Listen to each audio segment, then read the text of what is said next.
Hello friends, మనం టూరిస్ట్‌గా ఏ దేశానికైనా వెళ్ళాలంటే ఫస్ట్ అక్కడ ఉన్న అందమైన ప్రదేశాలు చూడడానికి వెళ్తాం.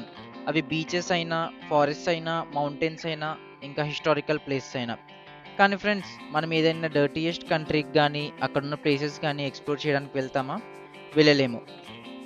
అలాంటి డర్టీయెస్ట్ కంట్రీస్ ఏవో ఈ వీడియోలో మనం తెలుసుకుందాం. సో వీడియోని స్కిప్ చేయకుండా ఎండ్ వరకు చూడండి. ఆ టాప్ 5 కంట్రీస్ ఏవో డిస్కస్ చేద్దాం. ఇంకా వీడియోలోకి వెళ్ళే ముందు please subscribe to my channel Naveen Devarakonda talks. Late చేయకుండా వీడియోలోకి వెళ్ళిపోదాం. Number 1 Congo. దీన్నే అఫీషియల్‌గా డెమోక్రటిక్ రిపబ్లిక్ ఆఫ్ కాంగో అని అంటారు. ఇది సెంట్రల్ ఆఫ్రికాలో ఒక కంట్రీ. కాంగో జనాభా వచ్చేసి 10 కోట్లు. ఇది 4th మోస్ట్ పాపులేషన్ కంట్రీ ఆఫ్రికాలో. కాంగోలో ఎన్నో న్యాచురల్ రిసోర్సెస్ ఉన్నాయి.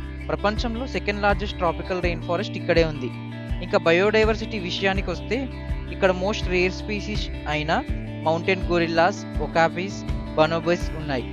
ఇన్ని రిసోర్స్ ఉన్నప్పటికీ ప్రపంచంలో కాంగో నెంబర్ 1 డర్టీయెస్ట్ కంట్రీ. దానికి గల కారణాలు ఇక్కడ పొలిటికల్ ఇన్స్టెబిలిటీ, పావర్టీ, ఇంకా ఇన్ఫ్రాస్ట్రక్చర్ ఇష్యూస్. అవే కాకుండా ఇక్కడ అన్ని రివర్స్ హెవీగా పొల్యూట్ అయిపోయాయి. అక్కడున్న ఇండస్ట్రియల్ వేస్ట్ ఇంకా సీవేజ్ ఆ ట్రీట్మెంట్ లేకుండా డైరెక్ట్గా రివర్స్లో వదిలేస్తారు. ఇంకా ఇక్కడ పావర్టీ విషయానికి వస్తే జనాలకి బేసిక్ ఎడ్యుకేషన్ లేకపోవడం పెద్ద సమస్య. ఇవి ఇక్కడ ప్రధాన కారణాలే అని చెప్పొచ్చు. జనాలకి బేసిక్ సివిక్ సెన్స్ లేకపోవడం వల్ల చెత్త ఎక్కడ పడితే అక్కడ పడేస్తారు.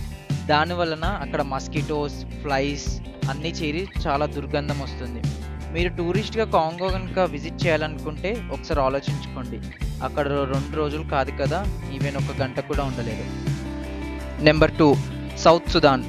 ప్రపంచంలోనే అత్యంత యంగెస్ట్ నేషన్ వచ్చేసి సౌత్ సుదాన్. ఈ కంట్రీకి 2011లో సుదాన్ దేశం నుండి ఇండిపెండెన్స్ వచ్చింది. సౌత్ సుదాన్ ఈస్ట్ ఆఫ్రికా ప్రాంతంలో లొకేట్ అయి ఉంటుంది. ఇక్కడ జనాభా సుమారుగా 1 పైనే ఉంటారు. సౌత్ సుదాన్ క్యాపిటల్ వచ్చేసి జూబా. ఈ దేశంలో 60కి పైగా భాషలు మాట్లాడతారు. ఈ దేశం ఇంత డర్టీగా ఉండడానికి కారణం అక్కడ పొలిటికల్ ఇన్స్టెబిలిటీ, అక్కడ జరిగిన 2 సివిల్ వార్స్. ఆ 2 సివిల్ వార్స్ వలన అక్కడ పావర్టీ, అన్ఎంప్లాయ్మెంట్, ఇల్లిటరసీ విపరీతంగా పెరిగిపోయాయి. ఇక్కడ పావర్టీ రేట్ 80% కంటే ఎక్కువే ఉంది. ఈ దేశం ఇంత చండాలంగా ఉండడానికి మరో కారణం ఓపెన్ డెఫికేషన్, అంటే బహిరంగ మలమూత్ర విసర్జన.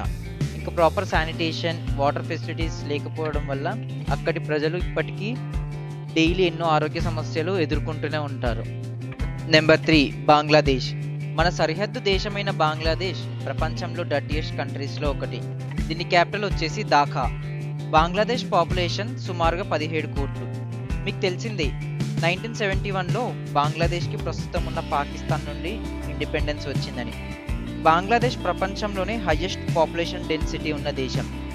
దేశంలో ప్రజలు ఎక్కువగా ఉండి కంట్రీ యొక్క జియోగ్రఫికల్ సైజ్ తక్కువ ఉంటే అన్నిటికీ ఇబ్బంది. అలాంటి సిచ్యువేషన్ బంగ్లాదేశ్ది. ఇక్కడ ఎలా ఉంటుందంటే ఢాకా లాంటి మెయిన్ సిటీస్లో కూడా proper garbage dumping, sanitation, waste management facilities ఉండవు. ఇంకా ట్రాఫిక్ గురించి ఎంత తక్కువ మాట్లాడుకుంటే అంత మంచిది. ఒక 40 కిలోమీటర్లు ట్రావెల్ చేయడానికి 4 గంటల పైనే పడుతుంది. బంగ్లాదేశ్లో ఎన్నో రివర్స్ ఉన్నా వాటికి సగానికి పైగా ఇండస్ట్రియల్ వేస్ట్, సీవేజ్ వల్ల పొల్యూట్ అయి ఉన్నాయి. దానివల్ల అక్కడ డ్రింకింగ్ వాటర్ కూడా చాలా ఇబ్బంది. అలా ఉంది బంగ్లాదేశ్ సిచ్యువేషన్. ఇంకా ప్రతి పలుకులో విశ్వాసం ఇక్కడ కామన్. అదే అండి పాన్ మసాలా. ఇక్కడ ఎక్కడ చూసినా పాన్ మసాలా మరకలే ఉంటాయి. పబ్లిక్కి కూడా బేసిక్ సివిక్ సెన్స్ లేకపోవడం వల్ల ఇలాంటి ఇష్యూస్ ఇంకా కంటిన్యూ అవుతూనే ఉన్నాయి. చూడాలి మరి బంగ్లాదేశ్ ఈ క్రైసిస్ నుంచి ఎలా బయటపడుతుందో. నెంబర్ 4 ఇథియోపియా. ఇథియోపియా ఈస్ట్ ఆఫ్రికా ప్రాంతంలో ఒక దేశం.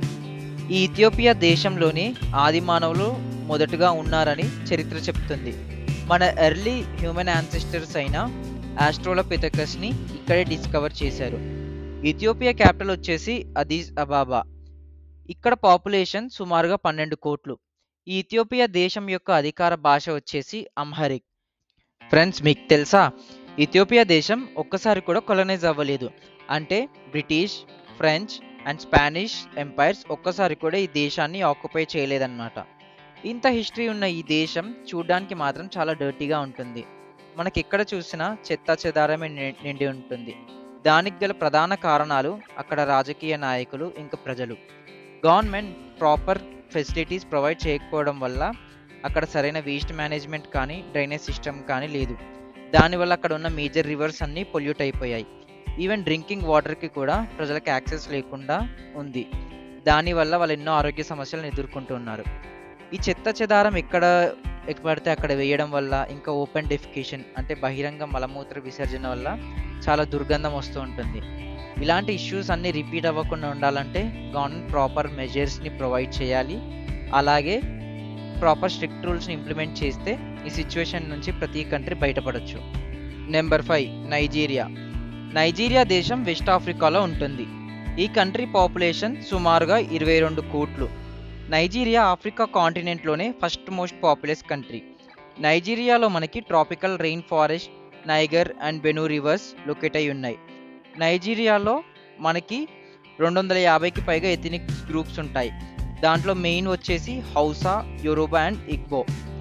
నైజీరియాలో హైజీన్ అండ్ నీట్నెస్ అస్సలు కనిపించదు.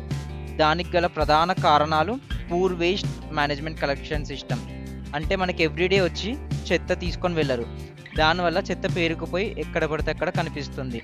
ఇక్కడ ఉన్న లగోస్ సిటీ ఒకటే సుమారుగా 13,000 టన్నుల వేస్ట్ని జనరేట్ చేస్తుంది ఒక్కరోజు. నైజీరియాలో ఉన్న ఆల్మోస్ట్ అన్ని reverse and water bodies pollute అయిపోయాయి ఇండస్ట్రియల్ వేస్ట్ వల్ల. అన్ఎడ్యుకేషన్ అండ్ పావర్టీ నైజీరియాలో చాలా ఎక్కువ. దానివల్ల ప్రజల్లో బేసిక్ సివిక్ సెన్స్ ఉండకపోవడం వల్ల వేస్ట్ ఎక్కడ పడితే అక్కడ పడేస్తూ ఉంటారు. అక్కడ ఉన్న oil spills and gas flares వల్ల మెరైన్ లైఫ్ సిస్టమ్ చాలా అంటే చాలా ఎఫెక్ట్ అయి ఉంటుంది. గవర్నమెంట్ రూల్స్ స్ట్రిక్ట్గా లేకపోవడం వలన జనాల్లో భయం లేకుండా పోయింది. ఫ్రెండ్స్, ఏ దేశమైన గొప్ప దేశం ఎప్పుడవుతుందో తెలుసా? అక్కడి గవర్నమెంట్ ఇంకా ప్రజలు కరెక్ట్గా పనిచేసినప్పుడే. మనం మన ఇంటిని ఎంత పరిశుభ్రంగా ఉంచుకుంటామో మన పరిసరాలని కూడా అంతే పరిశుభ్రంగా ఉంచుకోవాలి. సో ఫ్రెండ్స్, టాప్ 5 దేశాలు ఏవో చూశారు కదా. మన ఇండియా క్లీన్లీనెస్ ఇండెక్స్లో ఏ పొజిషన్లో ఉందో తెలిస్తే కమెంట్ చేయండి. ఇది ఫ్రెండ్స్ ఇవాల్టి వీడియో. ఇలాంటి మరిన్ని వీడియోల కోసం మన ఛానల్ నవీన్ దేవరకొండ టాక్స్ని లైక్ చేయండి, షేర్ చేయండి, సబ్స్క్రైబ్ చేయండి.